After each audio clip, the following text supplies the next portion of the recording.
bark like you want it, bark like a dog, if you will. A lot happened and not a lot happened in this episode, but we are back to talk about it. Get it, don't be timid when you in it, love a bone, give along, lead it. I don't want no trip, baby, say like my name is Ashley, and this is My Sweet Perspective, where I give my take on all things TV and movie related, and I am here to put you on, okay? So you guys, welcome back to the channel. We're back to talk Euphoria Season 3, Episode 1, because I have innumerable thoughts about the episode, but overall, I just finished binging Episodes 1 and 2, and Season 2 left me on such a high, and I know that's not popular opinion, but for me, Season 2 was a far better execution than Season 1 for many reasons. So coming here, I really had high expectations. I had a huge amount of curiosity, especially around the way certain characters would be handled since they are no longer with us. And I will say this was very anticlimactic for me. I was very underwhelmed, but the episode was not bad. I won't say that it was bad. I will just say that my expectations were super high and it didn't quite meet the expectation. I don't know if I wanted a tear-filled fest or whatever. I think I wanted more of an acknowledgement than just the post-credit in memory of moment there. But you guys drop it in the comments and let me know what you thought. We are going to go through this, honey, because Cassie said, let me put on this collar and let me sell this cat. Because, ooh, the ghetto. Anyway, we're starting out with Rue, and this is 5 years later, guys. So we are out of high school. We've moved on with our lives. We know as Season 2 ended, Rue had stated, I was clean through the end of the school year. And I think that's probably what Sam wanted us to be questioning throughout this entire episode. Is Rue still using? Is she not? And baby, that's still crack. That's still crack in my opinion. That's still crack. I think she has it better managed. I think she's functioning. I think there may be ebbs and flows of her sobriety. I really want them to come out and say one way or the other. Unless they did and I missed it, drop it in the comments and let me know. But anyway, 5 years later, she is working at a little smoke shop. I didn't even know they made smoke shops this tiny, but she is working there, being a productive member of society until Lori rose up and is like, oh, you owe me $43 million. What? Rose said, yeah, I was trying to get that 10,000 for you, but it's been hard, but I'm working. You know, 10,000. 10, baby, 5 years, interest accrued, all of that, my taxes, that's $43 million, but I'll settle for 100,000, huh? Ruth said, huh? She said, ooh. And Lori said, but you know, do something else for me. You can work it out. And again, y'all know my major question at the end of Season 2 was, is she gonna be trafficked on the black market? And Rue herself is not trafficked, but she is trafficking something because now she is swallowing balloons of Fenty. She's enlisted the help of our good sis Faye. And now we're muling with friends in Mexico, doing just the most crackheadest of moves ever and going out on dummy missions. Yet she's accomplishing the purpose. Now, as many bags of Fenty as she and Faye swallowed, this debt has to already be paid. 100,000. How? Like one trip is worth that. You know what I mean? It's a balloon full. It's several balloons full. I don't understand how many trips. So I'm wondering, is it, going to be an indefinite mule at this point, or where are we going with this? So anyway, she's between here and Mexico. She's going on these runs. I guess they've become a family at Lori's. Faye is cooking dinner over there. She found her little boo thing. And Rue is just, like kicking back. Hey, even though if one of these balloons pop inside of us, they're goners. But hey, that I'm better. My biggest one, Rue looks better. I will say that she looks better than she did in Season 2, but I don't trust it. We get over here to Cassie, who is living in damn Palm Royale. I said, what is this 60s retirement village that you're living in? But we find out that she and Nate are still together. They are engaged and soon to be married, and they are in the process of this remodel, and she's an aspiring OnlyFans girl. Yes, you heard it here first. She wants to be a content creator. She wants to get that bag, but not enough people are seeing her, and so she's questioning how outrageous What are the things that she can do? And of course, we're going to see later that Nate doesn't necessarily like that, but she's going to do whatever needs to be done to get this bag, because she is somebody, and she's going to be somebody, even if she's got to lay it low and spread it wide and put it on film to get whatever she needs. Okay? Because Cassie's motivation, that's who she is, and that's what we need to take in. Honestly, I was like, really? 5 years later, this is where you're at? Like, it showed me no growth in Cassie's character whatsoever. But you guys drop it in the comments and let me know what you think of her and where she's going.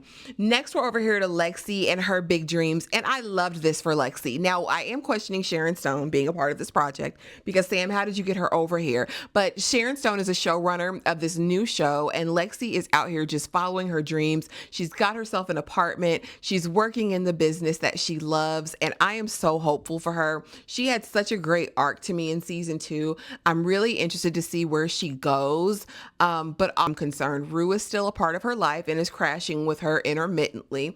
And there is a new gentleman that will be in her life that we'll get to a little bit later. And I know he's ultimately going to be a problem. You know, shipping her and Fesco bad, and then everything happened. And so we discover that she hasn't talked to Fez. Fez got 30. And so he is in the Pinta, but Rue talks to him regularly still. They are still besties for the resties. No mention to me of Ashtray was made in this episode. Drop it in the comments and let me know. I think we all know what happened there. I was hoping that they might subvert our expectations and go a different direction, and maybe Ashtray gets to come back, but that's not the case. Plus, everyone has moved away and is kind of doing things in their adult life.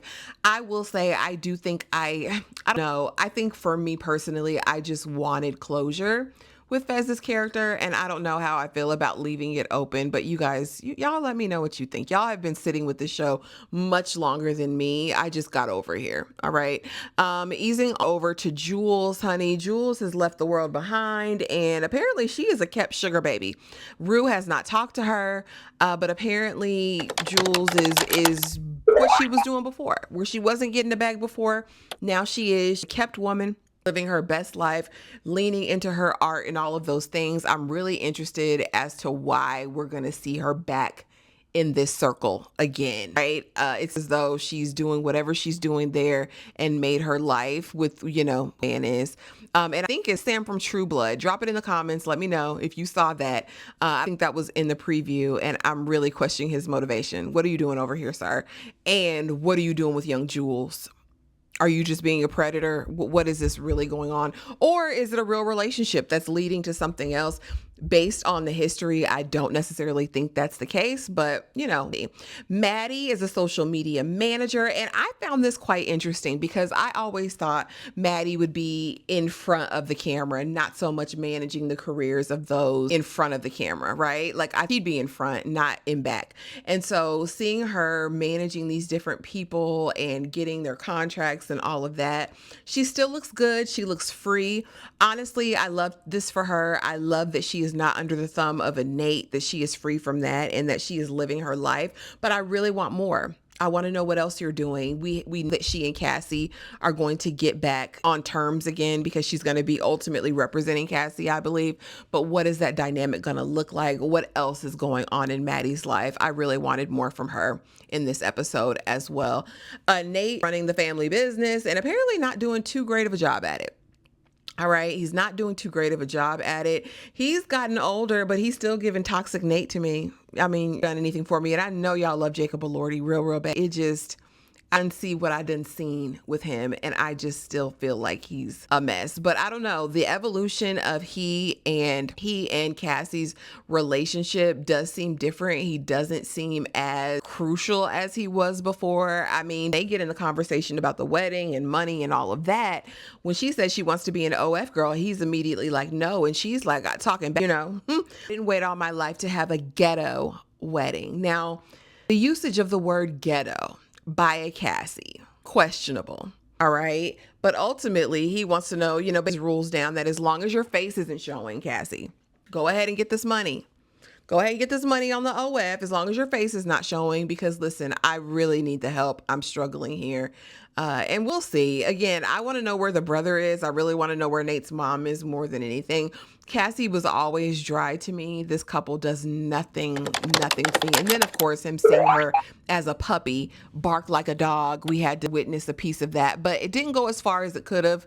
So, in ghetto though, like, girl, where you from? All right. Anyway, Rue is coming back from Mexico this last time. She has a debacle where I said, are these the FLDS people? The baby girls were in their prairie dresses. I said, what is going on? But they showed her love. They showed her kindness. They witnessed to her. They gave her some sort of track, and so now she's questioning the reality of God. And is this something I want to pursue? And, very, very, how does she deal with that? And so Ali is talking to her about faith and how that looks, and, to believe or you don't choose to. And so Rue at the table makes a vow that she's going to, at this moment, choose to believe in something and see how that plays out for her. All right. Ali's still there, still holding her hand. He sees right through her, and we'll see.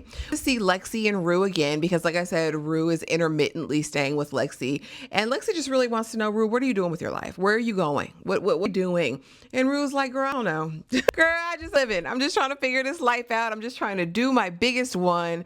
And again, this is my expression the entire time, because it was like, same girl, same, because what are we doing? I do like that we still get to see this friendship. My biggest hope for Rue this season is that we get to know her outside of the drugs, outside of everything else, and really get to lean into who she is as a person. But again, I'm not putting my hopes that high, but I do hope she and Lexi get to continue this relationship. This is who's going to be a problem. Dylan.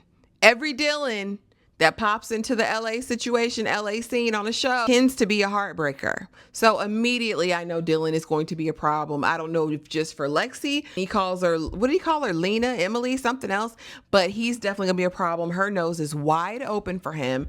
And I'm really just curious about who else, because they didn't introduce him for no reason. I do think he's going to be a part of our drama this season. So we'll see his little, meet our new big bad. Rue has to make a delivery of some Fenty to the Scrippas, and we meet Alamo, and Alamo is our new big bad. Again, I've never watched Oz personally because I can't do that. However, I have seen the clips. I have heard the stories of this man and who he played on Oz and what he was doing over there. So as soon as I saw him over here, I said, oh, this is going to be a problem. And so he's with the ladies, he sells the coochie, and that's exactly where Rue needs to be. Because Rue, why are you everywhere you're not supposed to be? You were supposed to drop off the baggage and exit stage left. But Rue being Rue, can I use the bathroom? Can I potty really quick? And not only that, let me go sit and have a drink. And he starts talking about the mystique of the Cootenanny. And she's like, yeah, that's right. I know about some coochie. I know all about it. And so talking, and she's kicking it. And she's like, you know what? I want to work for you. I want to work here with the hoes. I want to work here with you. And he's like, you're Lori. In the midst of all of that, one of the scrippers that she gave, the dope to, she dies, right? And so now I talk to you, Rue, because you brought it in here. Rue said, if you thought I knew it was bad and I stayed my ass here, I'd be crazier than a Betsy bug. Rue, you're already crazy as a Betsy bug. And he said, listen, we're going to find out if you are. We're going to see if the Lord is on your side tonight, because I'm going to play this little Eve game with this apple and this blicky. And my thing is, Rue, how do you always find yourself in these situations? It was at this moment that I absolutely knew she was still using, because there was no way you have the reaction that Rue has after this whole event. So he puts the apple on her head, because listen, blood for blood, blood in, blood out. All right. And if the Lord is on your side, I'm not going to miss this shot off of this apple off the top of your head. He misses. She lives. Oh, thank you. Laughing, giggling, all of these things. And my thing is, Rue, get into the witness protection program. Get into a facility where there's 24-hour security, baby. I don't think you need to be out here walking the streets. Again, I don't know what my expectations are for this season or where else we're going to go. I'm trying not to watch the trailers because I really want to consume this innocently every single week on Sunday nights, right? Appointment TV. But I do want to know where this goes. This is such a bad idea to go to work for Alamo, and to be in the middle of a war between a Lori and an Alamo is going to be treacherous work. But you guys drop it in the comments. Let me know your thoughts. Don't forget, every Monday night we will be covering Euphoria in a live discussion that will go much deeper in depth than what I did in this video. But if you're still here, thank you for watching. Please be sure to like, comment, hit the notification bell. And if you have any hype points, go ahead and do that for your good sis. But yeah, that's all I got for you. I will see y'all tonight, and thanks for watching.